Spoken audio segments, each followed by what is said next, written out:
Hello everyone, Gen here, and today I'm going to be talking about 60 frames per second on YouTube and what I think about it.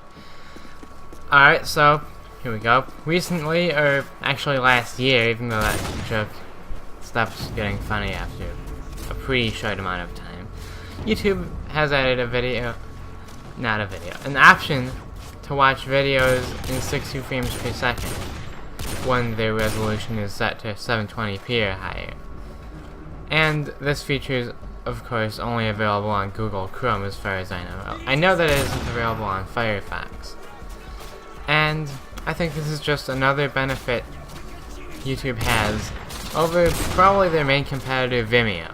And personally, I've always liked YouTube more. Vimeo seems like more of a stuck-up, hipster, artsy thing, although if there are any Vimeo fans, I don't really mean to offend you that much, but honestly, I don't like Vimeo that much. They don't allow gaming content, really? Really?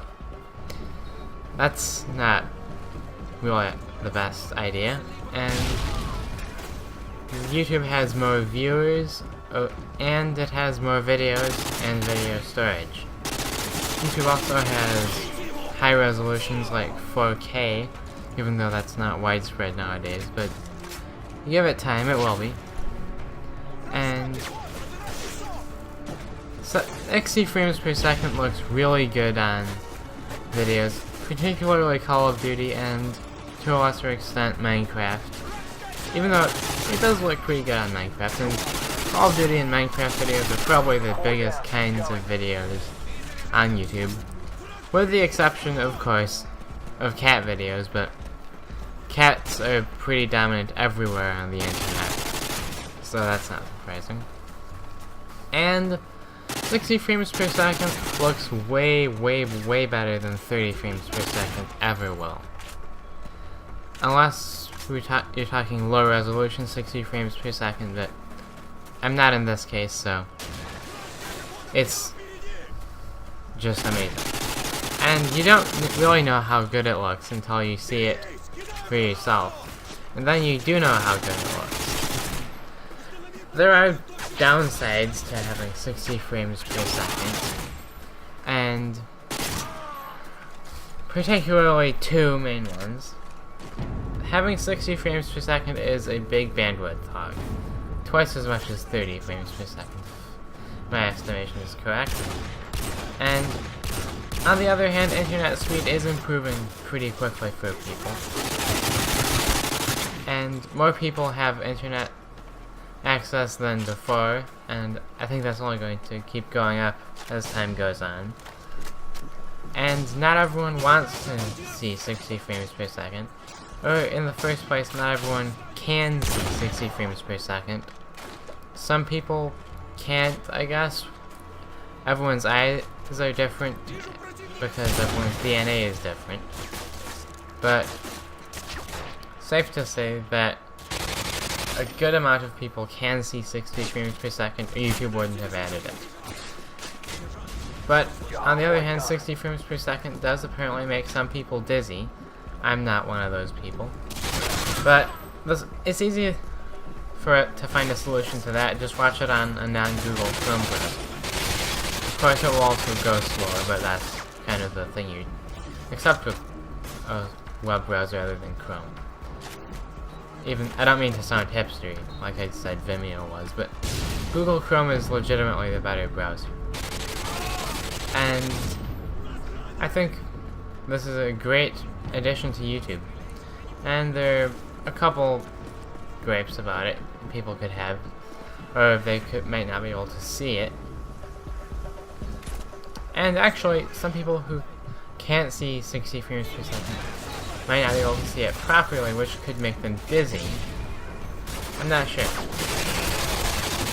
I'm not that. But it's a good reason to move to Google Chrome, which, like I've said before, is faster than Firefox and just overall better than Internet Explorer. And YouTube's better than Vimeo, and this is just more evidence. Vimeo may be, yeah, more professional, and there probably aren't people spamming Darude Sandstorm in every single video. But Vimeo does not have 60 frames per second, so this can bring you higher quality content. It's not going to be artsy content like Vimeo, I'm sure. But, you know, you take what you can get. Also, this is the first Modern Warfare 2 gameplay up on my channel, and I really like Modern Warfare 2, and I'm also talking about Call of Duty Remastered. At least, this is sort of a preview of what I'm going to talk about next, but Modern Warfare 2 is really a great game, but there are definitely improvements. Particularly, Danger Close One-Man Army and Commando. Personally, I think Danger Close should just be outright removed, but you could disagree with that, although, really. I think what really, the straw that really broke the camel's back was One-Man Army to noob tubing.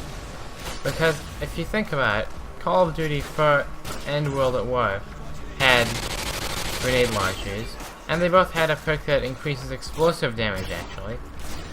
But you never saw people complaining about noob tubing in those games to the extent that they complain about in Modern Warfare 2. And it's not as extensive in Call of Duty 4 and World at War as it is in Modern Warfare 2. Commando also wasn't a smart addition, as it, well, you just knife from a ridiculous range, and that doesn't end up being fun for anyone. But I could understand what they were thinking with One-Man Army. You're going to want to refill your weapon at some point, and it'll be great for hard scopers, sniper nesters, or LMG users. But that's kinda how it got to be what it was today with noob tubing. And with Commando, I'm racking my brain here for a good answer.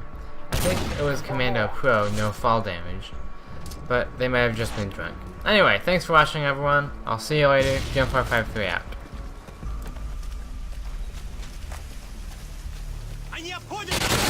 Good job, team.